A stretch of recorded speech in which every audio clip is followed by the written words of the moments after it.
Hey there folks, Meteorologist Hunter McCullough here for Northern News Now, for Northern News Now Plus, I should say, the old Beyond the Forecast for today, where we're going to be talking more about space weather, about northern lights. We just had that recent event where we definitely saw a lot of northern lights right overhead, had the reds, the greens, it was absolutely beautiful. So without further ado, talking more about why they happen and how they impact our technology. Hey there folks, Meteorologist Hunter McCullough here for Northern News Now. We had a cool event happen here recently on Earth, of course, the Aurora Borealis, the Northern Lights. It's been a very active past year or so, and we just saw the reds and the greens above our heads and reports of Northern Lights as far south as the southern United States, which is just crazy. It's pretty darn crazy to see those Northern Lights travel that far down to the south. So this particular video, I want to talk more about why we see the Northern Lights, what causes them, what space weather is, and how it interacts with our technology here on Earth's surface. So you might have heard this before. We of course have a magnetic field here on Earth, and the sun has one as well. And what we have is we have solar winds, which is different than wind on Earth. Similar story with a solar storm or a geomagnetic storm, different than a storm that we see on Earth. The solar winds are when we see particles, charged particles, emitted from the sun and traveling through space. That's the solar wind. When they interact with Earth's atmosphere, that's a geomagnetic storm. So that's what we're seeing. It's called a coronal mass ejection, a CME for short. And when that happens, it ejects these particles and they travel through space, and you know, it's a pretty small target that it can hit, but they travel all out of these different directions from the sun. And so occasionally they travel in the right trajectory to where they get picked up by our magnetic field. They travel the magnetic field and reach the poles. And once they reach the poles, the North Pole and the South Pole here in our planet, they start to interact with different particles within our atmosphere. And this all takes place in the thermosphere. There's different layers of atmosphere in our Earth, of course, and I'll probably do a future video here talking more about that. Very, of course, closely related to meteorology. But this is the thermosphere, which is in the middle of our atmosphere, and particularly in a sub part of the atmosphere here, which is called the ionosphere, which isn't really a full layer of the atmosphere, but it's a sublet of the thermosphere. Bunch of ions that are in this layer of the atmosphere, and these particles from the sun interact with those ions in that part of the atmosphere. So of course this is where we see those lights, and depending on where and how many of these particles we're seeing is what the different colors that we are seeing. So you can see red, you can see blue, you can see green, you can see pink, and it all depends on the height in which these interact with and which actual molecule they're actually interacting with. So the other day we saw red and green. Both are oxygen molecules, but the red is further up in the atmosphere because there's less molecules the further up in the atmosphere you see, so they're going to emit different colors. There's a lot more oxygen molecules the lower in the atmosphere you go, so that's why you see green.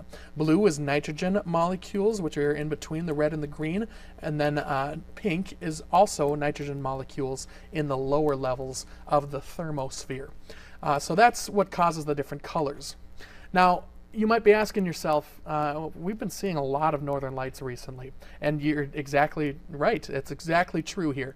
And we have what's called the solar cycle. And basically, every single 11 years on average, we see maximums and minimums of solar activity.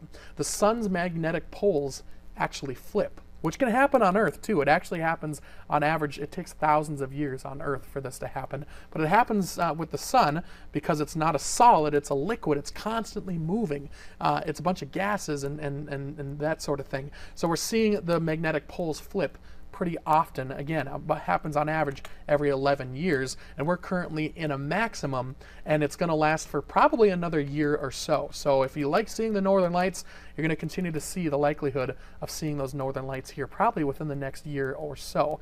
And in particular, when we see maximum sometimes with the solar maximum, it's not quite as active as what we're seeing right now. So really enjoy it if you do get the chance to see those northern lights, because in another 11 years, when we reach another solar maximum, it might not be as crazy as this one that we're seeing right now. So definitely get out there and enjoy those northern lights while you can with this solar cycle.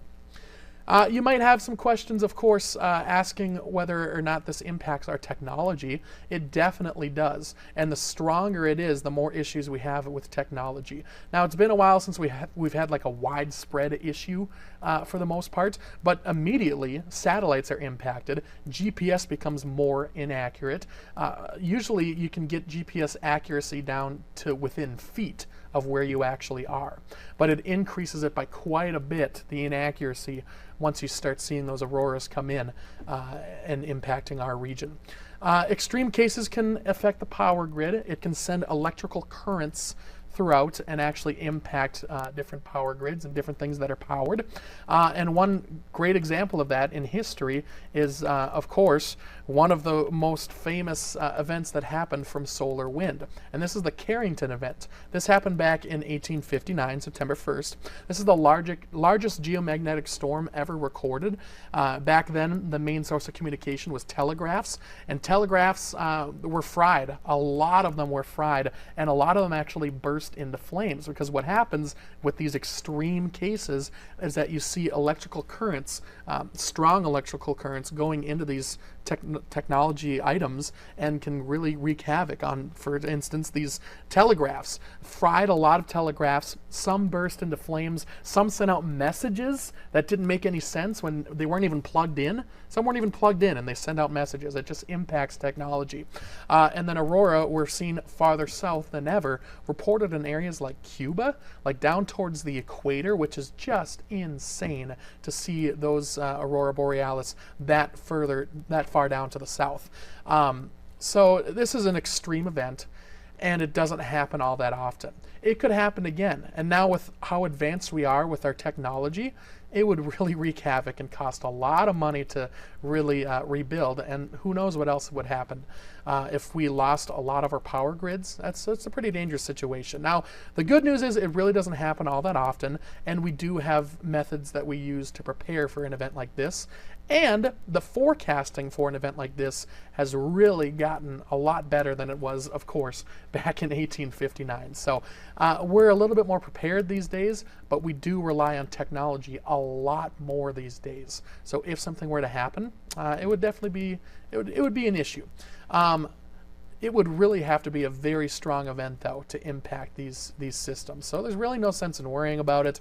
It's just something to keep in mind that it does impact technology. It's very interesting to see just how we had continued to advance and continue to rely on technology, but something as simple as this could just wipe us all out. It's quite interesting to see this. But anyway, that's the Carrington event. That's how the Northern Lights work, and that's the impacts of the solar winds on our technology and interacting with our magnetic field. I hope you enjoyed this video, and I hope you have a great day.